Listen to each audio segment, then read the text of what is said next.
Nakakilabot ito.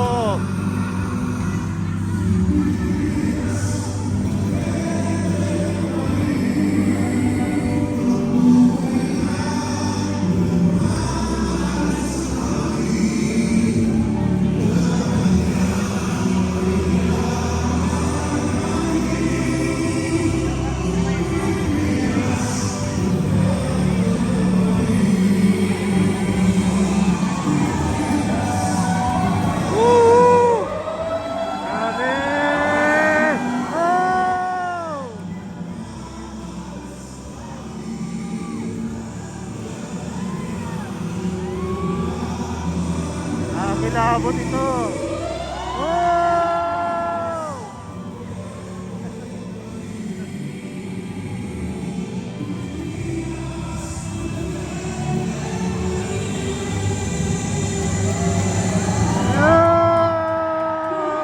Duterte! Duterte! Duterte! Duterte! Duterte! Duterte ang sigaw ng buong Laguna.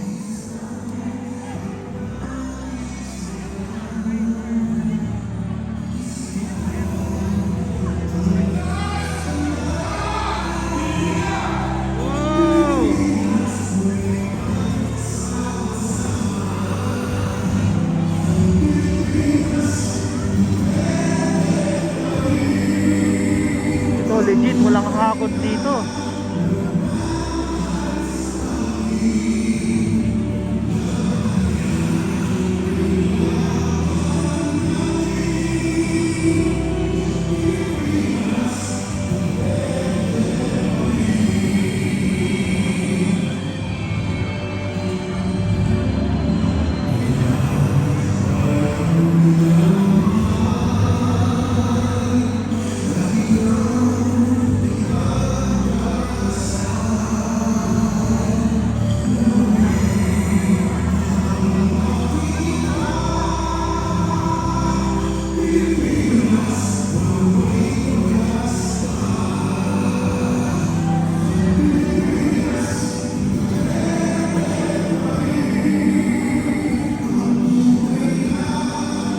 Nagmamahal sa akin. Grabe.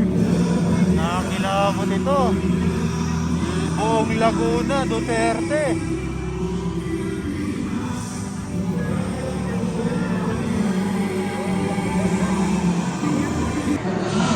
Mga kababayan, magandang hapon sa ating lahat. Ito na po yung ginagawang rally ng Team Suka ng PDP Laban ngayon dito sa Laguna, dito sa La Vista Pansol. Hindi pa man nagsisimula ang pinakang event, mga kababayan. Ay punong-puno na po ang tao ngayon dito sa resort ng La Vista Pansol. Grabe, ang dami nito. Ayan. Tsaka dito makasisigurado kayong legit ang mga tao rito. Legit na mga taga-suporta, mga kababayan.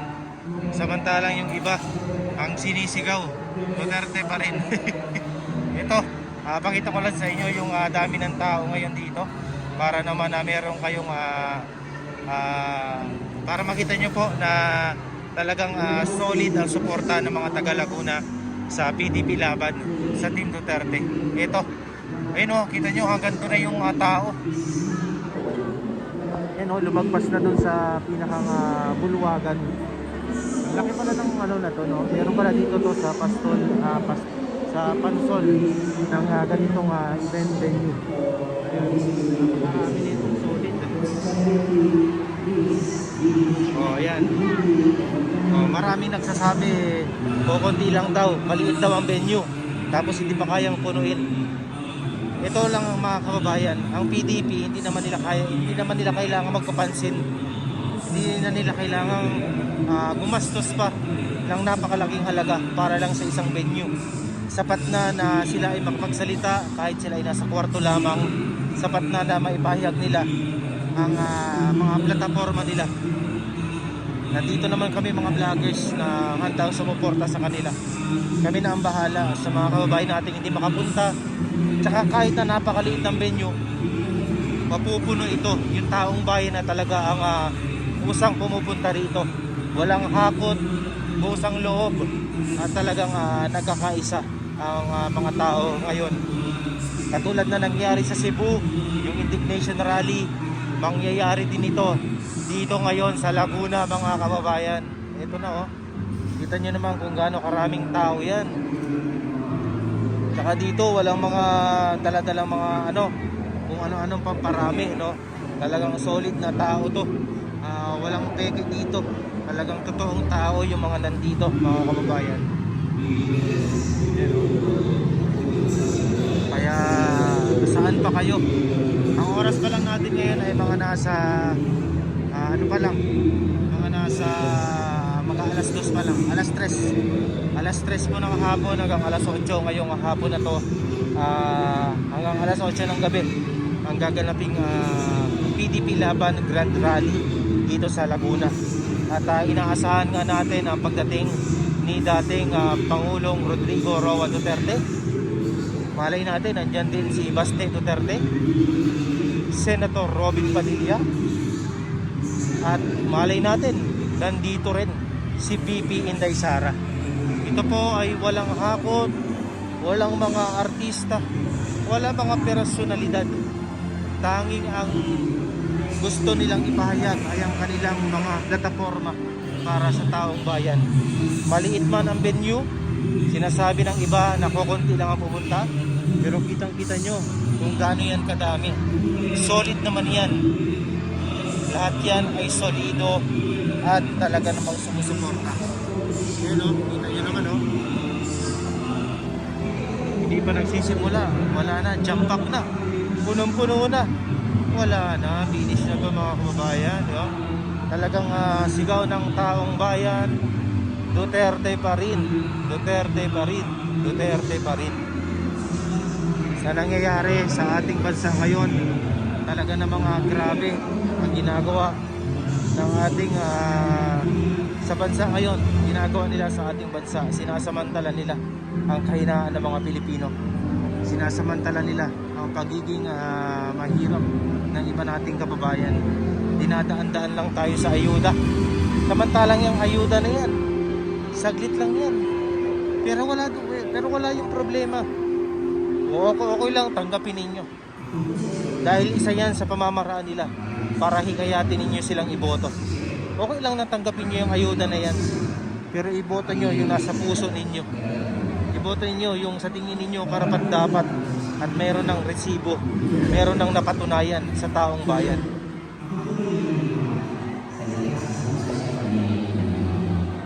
Oh, grabe no? Agree ba kayo dun mga kababayan? Kaya ito, mag-isip-isip tayo mga kababayan, magkaisa tayo. Ito na ang simula. Nabudol tayo ngayon, pero hindi na ulit tayo magpapabudol ngayon. Kaya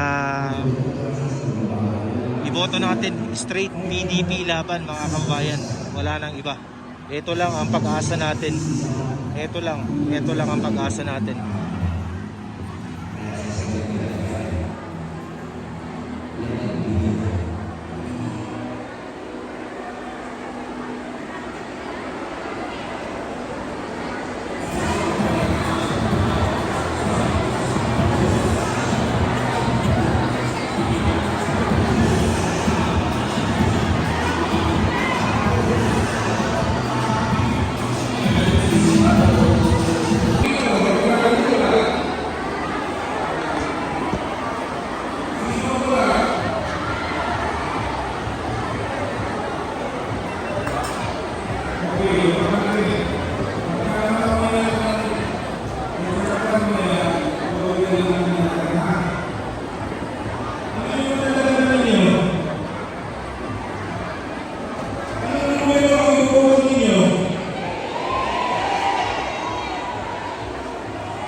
Grabe, nakakakilabot to mga kababayan.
Grabe, nakakilabot mga kababayan.